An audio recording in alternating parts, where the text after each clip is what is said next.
The best strategy for a labyrinth is to put one hand on a wall and follow that hand until you reach the exit. The second best strategy is screaming. Welcome to Night Vale.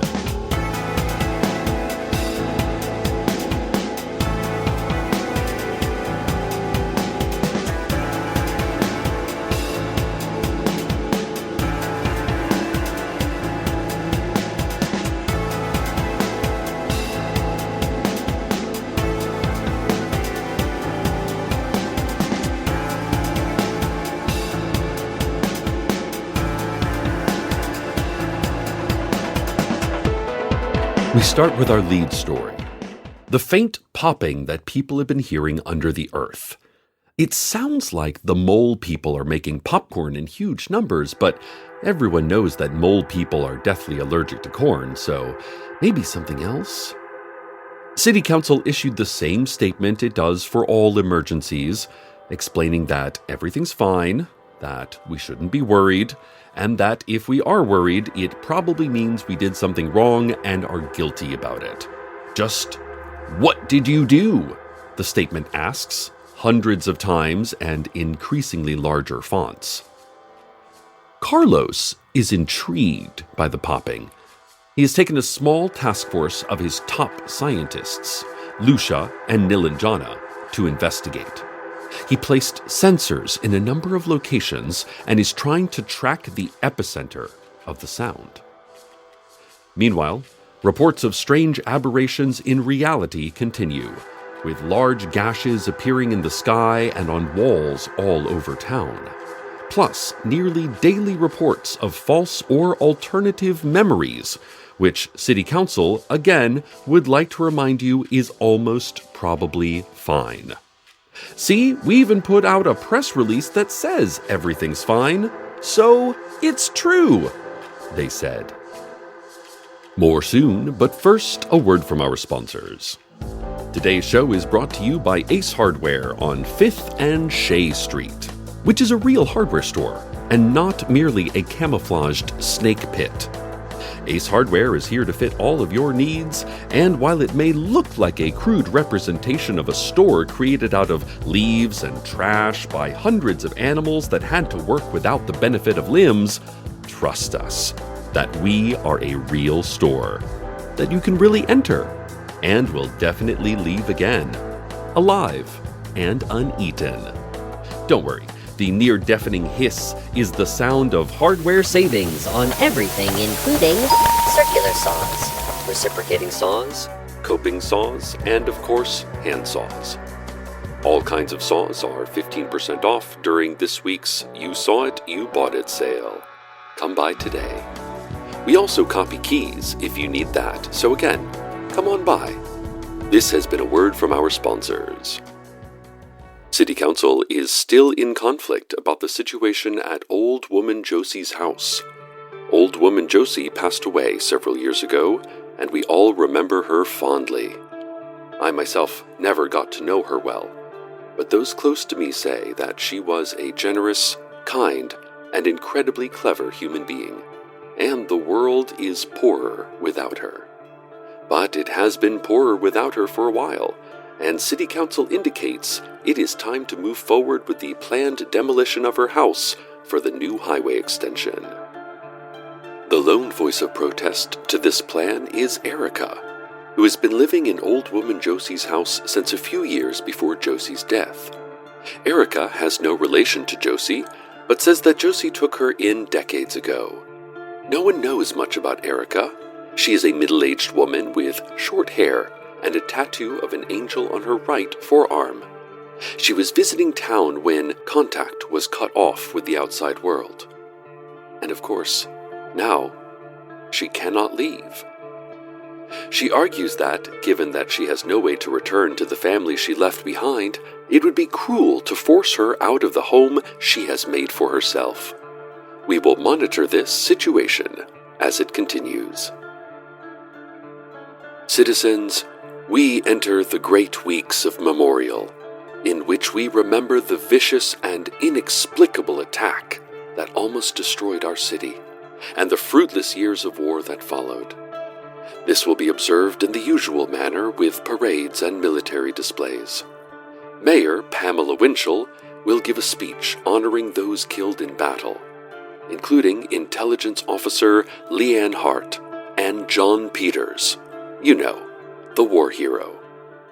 I would like to take this moment to thank a fallen warrior from my own family. He was a great man. I speak, of course, of my brother-in-law and best friend, Steve Carlsberg.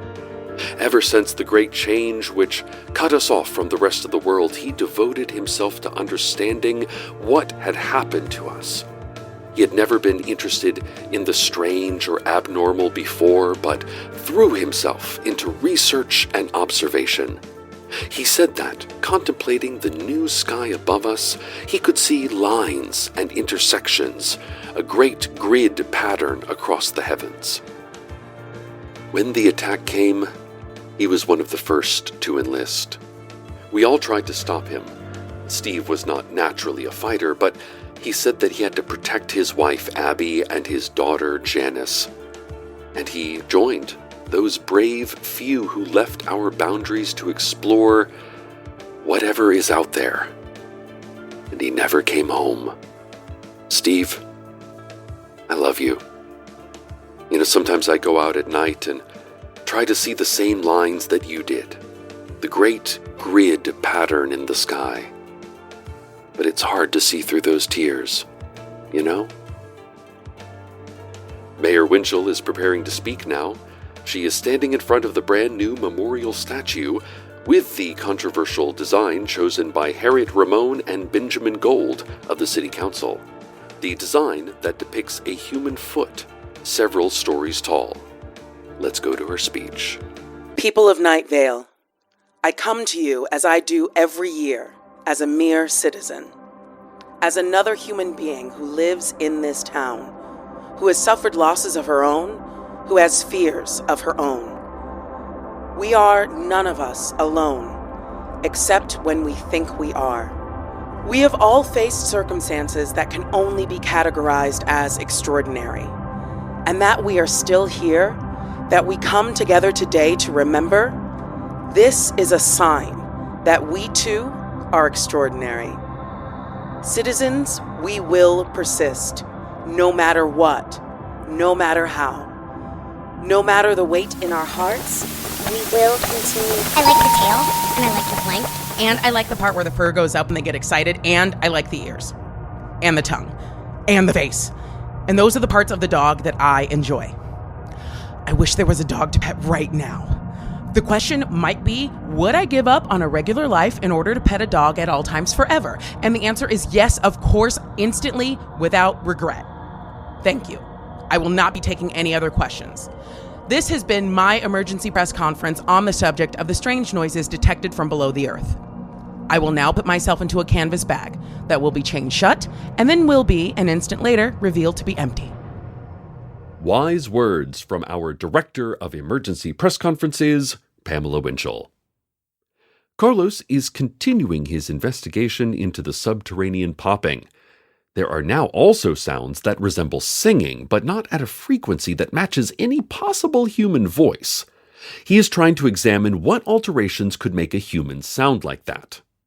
One hypothesis is that it could be caused by severe mutations from genetic manipulation or exposure to massive radiation.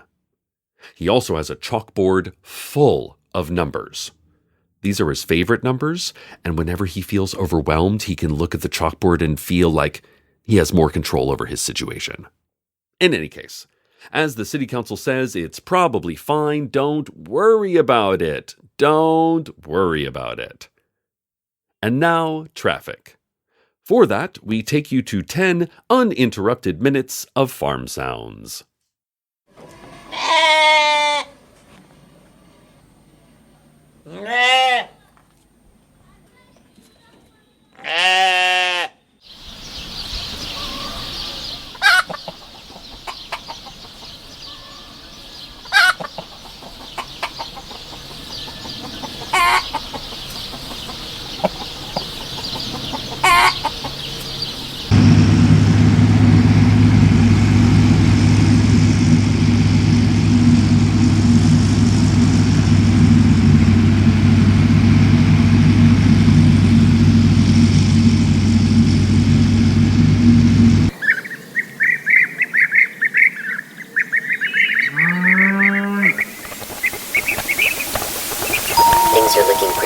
out on the roads. Like most days. Listeners, why do I keep reporting the traffic? I don't know. I've asked myself the same question. Muscle memory, I guess? Habit. The same reason we squint when leaving our homes, as though the sun might be there this time, but we all know the sun won't be there. Nothing is in the sky anymore. And we don't have gasoline. Not since the trucks stopped coming. No more deliveries. Out on Route 800, Trish Hidge is taking a walk under the constant rolling thunder we've learned to live with. She likes to walk sometimes, in what she imagines must be the evenings, although others in town have taken those times to be the morning, and others still are asleep in the middle of their nights. She takes walks out to where the road ends, and the great slopes rise up. She stands there at the edge of town, which is now the edge of everything, and she cries. Yeah, she really lets it out. No one hears her. She just puts her hands just beyond the end of the highway and holds them there for a moment, and then she turns and makes the long walk home to a husband that is asleep because she and her husband have agreed to live by different clocks for reasons that are their own. So, that is the one bit of traffic in town, I guess. If you see Trish, give her a hug. Ask first. You should always ask first before giving anyone a hug. As the parade lines form, as we prepare to march out and remember the vicious attack against us, I am drawn, as I am every year, to my own memory of what happened that terrible day. We were starting to feel that we had reached a kind of acceptance of the great change years ago that took our sky and our connection to the rest of the world from us. And those years later, we were going about our business under that blank sky, eating at the Moonlight All-Night Diner, studying at the public library, helping John and Jim Peters in the field so that our isolated community could continue to have food. We heard the usual loud rumblings like a rock slide above us.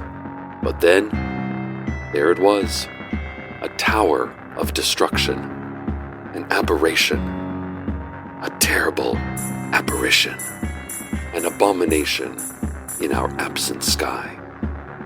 And nothing would ever be the same. And afterwards, the years of war, only recently given up as lost. What did we do to deserve all that has happened to us? First, the theft of our sky. And then, years later, the attack. Listeners, do you ever think about the moon? I was sitting outside last night and I thought, does anyone actually know where that thing went? Have there been any studies on this? I'd ask a scientist, but I've never met one in person. I've only heard of the famous scientists like Rosalind Franklin and Lisa Meitner and Hidetaka Miyazaki. I doubt a scientist would ever deign to come to such a small and isolated town as ours, especially now that it's so much more difficult to get here. But the moon's disappearance was weird, right? It was there, and then suddenly it wasn't. All the stars went too, replaced by a smooth blank. Where did the moon go?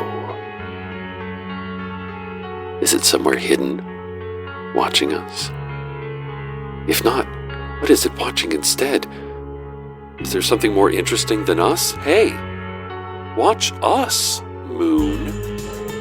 We may not always be the best show in the universe, but we try. This has been today's Children's Fun Fact Science Corner.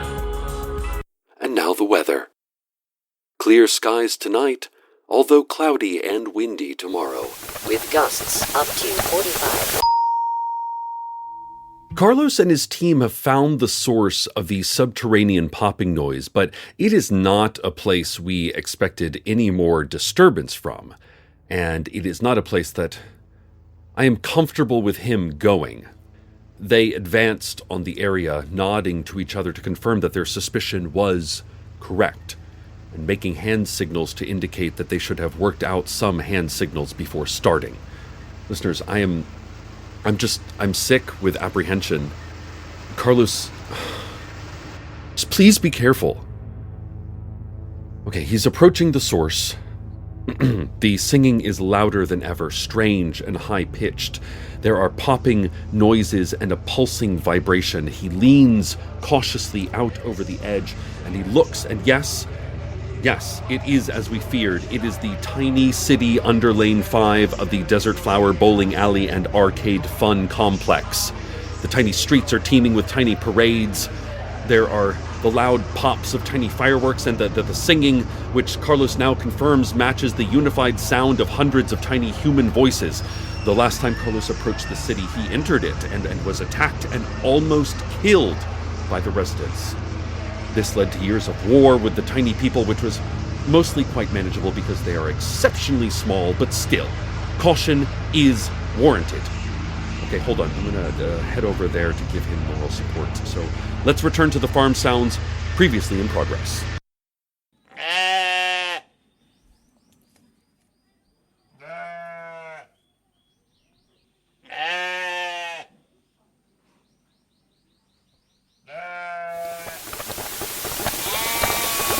An aberration. The terrible apparition. An abomination in our absent sky. As we marched our memorial march and held aloft our portable shrines to our God and set off our many fireworks, there appeared above us the enormous face of the entity that tried to destroy our city not 4 years ago. Why this great being from beyond chose to return at this moment, I'm not sure, but it leaves me uneasy, listeners. It leaves a feeling that history is bubbling back up, that perhaps another great shift is coming. Like that shift many years ago, when Huntokar the Destroyer, oh great god Huntokar, appeared to us and took our sky away. We've prayed every year to Huntokar, but she has never returned the world that we once lived in. Surely we will fade away, unable to get what we need from the outside world. Why did Huntokar do this to us? We may never know. And then this creature attacking us from the world above, with the giant foot so controversially depicted in the new memorial statue.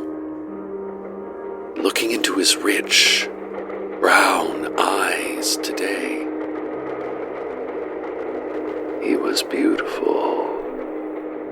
Much like us humans, but of course larger, with teeth like a military cemetery, and absolutely perfect hair. No lowly mortal could ever achieve hair that perfect. The last attack from this being led to a disastrous war with these giants, one that nearly ruined our city. I hope that these powerful beings look away from us, leave us forgotten and dying, leave us cut off from the world, unless Huntokar undoes what she once did to us. Unless we finally are absolved of whatever crimes we are being punished for, unless, at last, the sky is returned these many decades later. But until then, we will continue our great weeks of memorial, and then this fall enter into the months of the remembrance of the change. Stay tuned next for one of our most popular shows, Janelle Duarte's Advice Show. Hey Janelle, what did I personally do to contribute to Huntokar's anger against us? and under whatever starless, moonless sky it is we have lived under since the day of the change, good night, Night Vale. Good night.